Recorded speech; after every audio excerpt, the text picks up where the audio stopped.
This interview with the Irish bad boy Brennan Ward was recorded for MMA Mania on October 8th, 2015.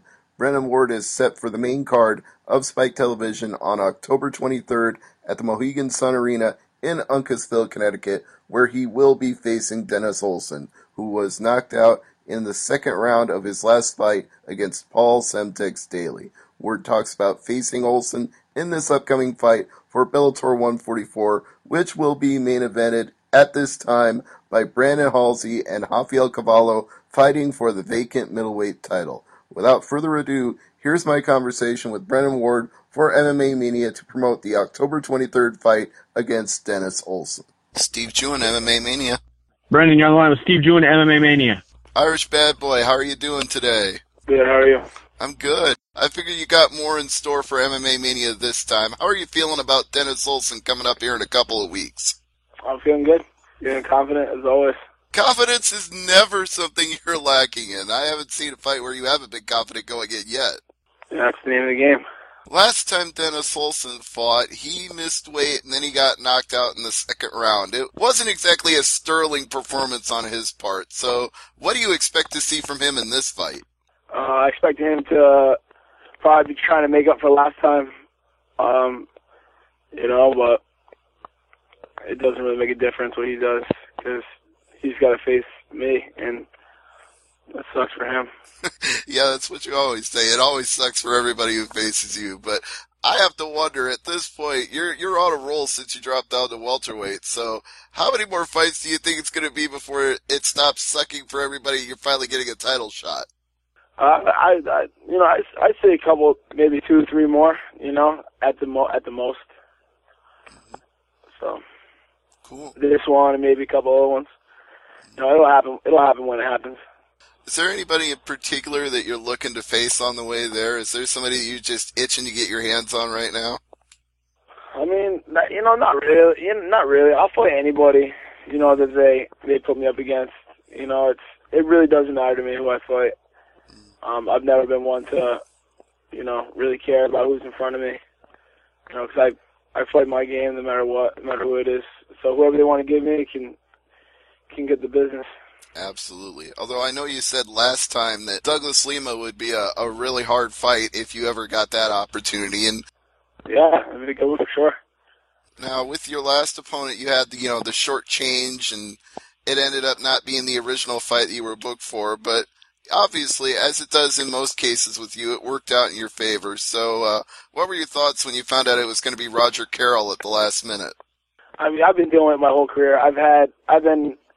If you go back and look at all my fights, I've had either opponents fall out or I fill in or someone fills. I feel like it's every fight I have a different opponent than who I'm supposed to fight. So that's really not, it doesn't faze me at all. Yeah, it didn't in the fight either because it only took you 2 minutes to finish him off. So it obviously didn't change anything about your performance. Nope. But is it frustrating at some point? Do you feel like ever there comes a point where it's like, man, I'd just like to know that the guy I was all jacked up to fight was the guy I fought on fight day? No, it honestly doesn't. I honestly don't care who I fight. Like it doesn't matter to me. It doesn't. They couldn't tell. I wouldn't care if they didn't tell me who I was fighting until I stepped in the cage and saw him across from me. It honestly doesn't matter. If you're a real fighter, you fight whoever you got. Like game planning, this and that, fuck all that shit, man. It's a fight. It all goes out the window. You're thrown down in the cage. It don't matter who you're fighting. Now, that's the bird war I was looking for. I knew you were going to start dropping a couple F-bombs on me sooner or later. Oh, man. But, yeah, you've obviously taken every fight that they put in front of you, so kudos to you on that. But I also want to know, we've seen some issues lately with some fighters having trouble making weight. I already mentioned that Dennis Olsen had trouble for his last fight, and Johnny Hendricks for UFC 192 a little bit ago had trouble for his fight. Now, you're not having any trouble making the cut to welterweight. We've seen you make it successfully, but what's your secret, and what do you think other fighters aren't doing that they should be? I don't know. It's your job to make weight. I've been doing it my whole life. I've been wrestling my whole life. I've been competing my whole life. You just make weight. It's what you do.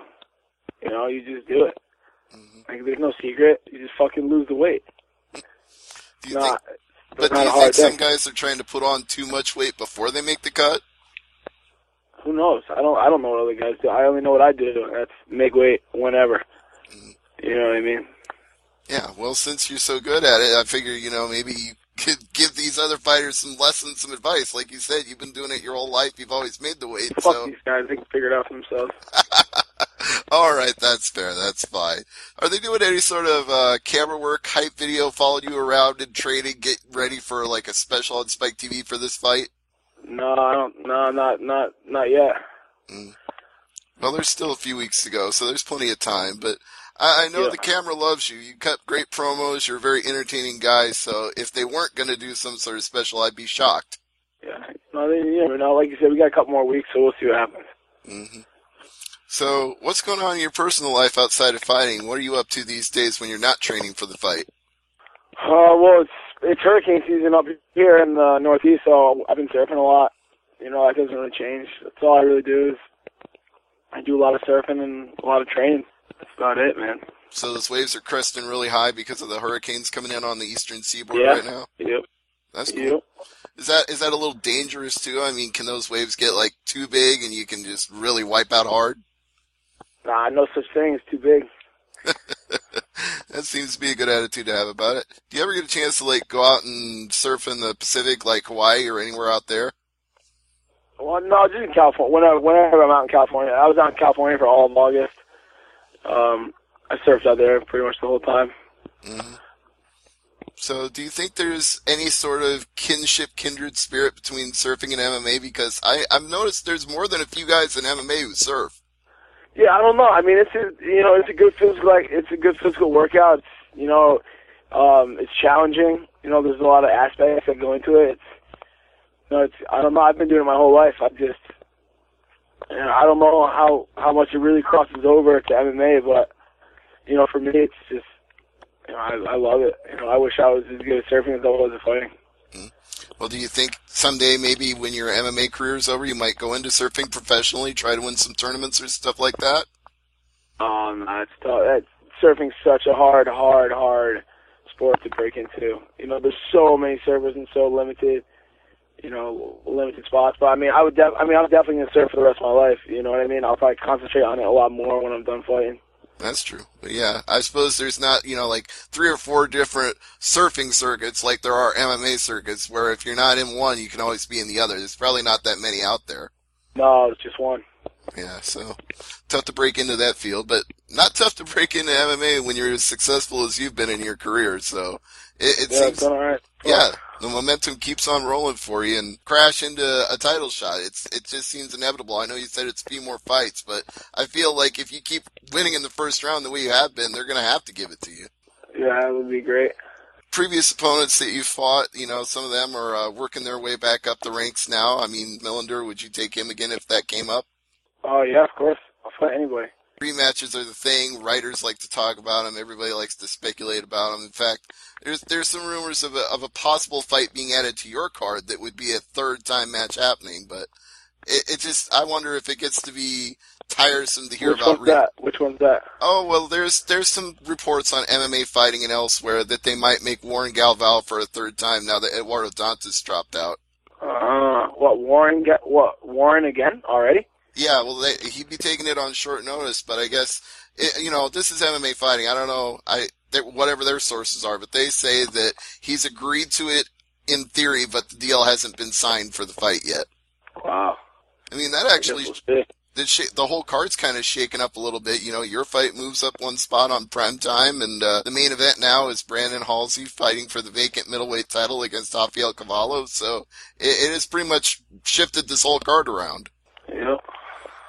As long as we're on that subject, any thoughts about that? Were you looking forward to the Dantas Galval rematch? Yeah, I like Dantas. He's super, super tough. Charismatic fighter, and yeah, I wanted to see it, but shit happens. People get hurt. Absolutely. So they're doing the best they can with this card, and you're still on it, so it's still a card to look forward to no matter what. Yes, sir.